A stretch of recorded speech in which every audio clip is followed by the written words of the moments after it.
घटनाएं जो घटती हैं, उपसर्ग 3 प्रकार का होता है: देवकृत, मनुष्यकृत, प्रकृतिकृत और त्रियंचकृत। आज मानवकृत उपसर्ग, सरासर इतना अंधापन हमारे ही संघ की, हमारी ही आर्य का संघ विहार करते हुए बहुत निर्मल भाव से, बहुत अच्छी भावना से विहार करते हैं। हम लोग चर्या को प्रासुक स्थान पर जाते हैं और वहाँ पर सामने से आकर के एक व्यक्ति ने गाड़ी की टक्कर मार दी। पीछे की तो बहुत सुनी थी हमने कि पीछे से कई बार, लेकिन सामने से टक्कर मार रहा व्यक्ति, और उस व्यक्ति ने रुका नहीं और गाड़ी को इतना भगाया कि रीवा लेकर के जबलपुर में पकड़ पाया। तो ये सरासर अन्याय है, सरासर बहुत बड़ी गलती है। साधु संत अपने आप में जगत के कल्याण के लिए होते हैं। जगत के कल्याण करने वाले भी तुम इस प्रकार के अत्याचार करोगे तो देश के लिए ठीक नहीं है, उस व्यक्ति के लिए तो ठीक नहीं है, उसके वंश के लिए ठीक नहीं है। बहुत बड़ी दुखद घटना, 2 आर्यिकाएँ थीं, एक आर्य का उपशमती और आर्य का शुद्धमती। दोनों आर्यिकाएँ हमारे संघ की हैं, पूज्य गुरुदेव से दीक्षित हैं। बहुत अच्छी साधना रही, बहुत अच्छी उनकी साधना थी। ज्ञान 2020 साल पुरानी दीक्षा थी, 2006 में दीक्षाएँ हुई थी। हमारे लिए सुनकर के प्रातःकाल जब बिहार करके आया तब सुनकर के बड़ा दुख हुआ, और इतना दुख हुआ कि मेरे प्रवचन करने का भी मन नहीं हुआ। पंडाल लगा था, व्यवस्थाएं लगी थी, लेकिन प्रवचन करने के लिए वो घटना सुनकर के मन द्रवित था, इसलिए मैंने सुबह प्रवचन भी नहीं किए। दुख तो कभी ना कभी उसको भूलना ही पड़ता है।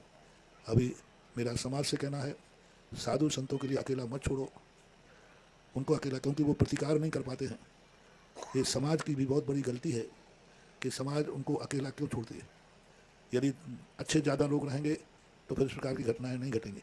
दूसरी बात है, आजकल समय के अनुसार जब साधु छोटे संघ विहार करते हैं तो एक गाड़ी आगे चलना चाहिए और एक गाड़ी पीछे चलना चाहिए, और छोटे संघों को सभी को एक साथ चलना चाहिए। एक गाड़ी आगे चलाओ और एक गाड़ी पीछे चलाओ, बीच में साधु संतों को चलना चाहिए। घटना घटने के दुखद से हमें कुछ आगे चेतना तो पड़ेगा। जो घटना घट चुकी अब आगे घटना ना घटे, इसकी सावधानी सारे भारत के जो जहाँ विहार कराते हैं नियम बना लिया जाए। और आप लोगों के पास गाड़ियाँ हैं, जब भी किसी साधु का विहार हो, तुम पैदल नहीं चल सकते हो तो गाड़ी लेके आगे चलो और एक पीछे चलो, तो भी तुम्हें साधुओं की सुरक्षा का पुण्य लगेगा।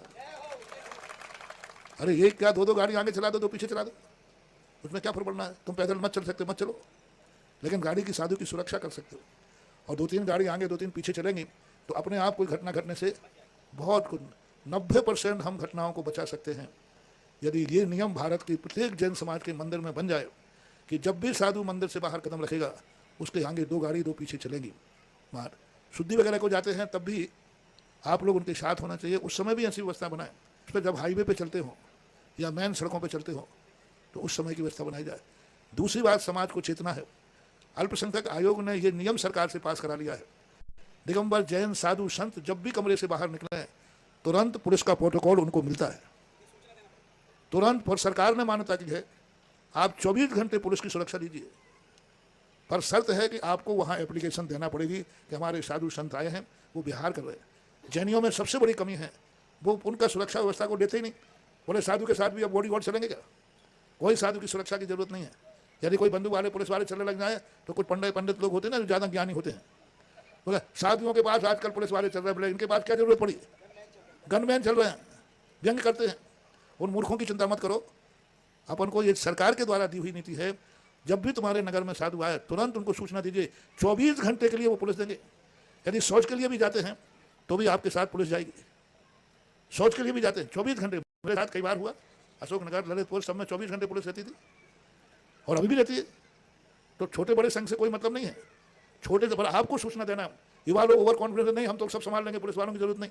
पुलिस वाले पूछते हैं आपसे तो आप कहते नहीं यहाँ कोई जरूरत नहीं है, हम लोग हैं। पुलिस वाले पूछते हैं हमसे कि समाज के भाई हम कहाँ सुरक्षा, बोले नहीं साहब आप तो बता लो, हम लोग सब व्यवस्था कर लेंगे, हम अपने साधु कर लेते।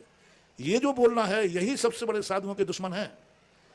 जो सबसे बड़े दुश्मन कौन है साधु के? सुनो दिगंबर जैनी मुनि भक्तों, सबसे बड़े दुश्मन तुम हो कि साधु के आने पर आप पुलिस को सूचना नहीं देते। 24 घंटे की पुलिस मिलेगी आपको, कमरे के बाहर मिलेगी, साधु एक कदम बाहर रखेगा, साधु आएंगे। आहार को जाते समय कहते नहीं साहब पुलिस की कोई जरूरत नहीं, अभी हम शुद्धिकरण करते हैं। बेचारे पुलिस वाले चले जाते हैं, डर जाते कि भाई महाराज बनता है हो जाए। उनको व्यवस्था समझाओ।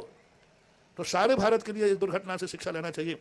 पहला यहाँ से फरमान जारी किया जाता है पूरे भारत के लिए, जब भी तुम्हारे नगर में साधु साध्वी आए तुरंत पुलिस को सूचना दो और 24 घंटे के लिए प्रोटोकॉल आप मांगिए।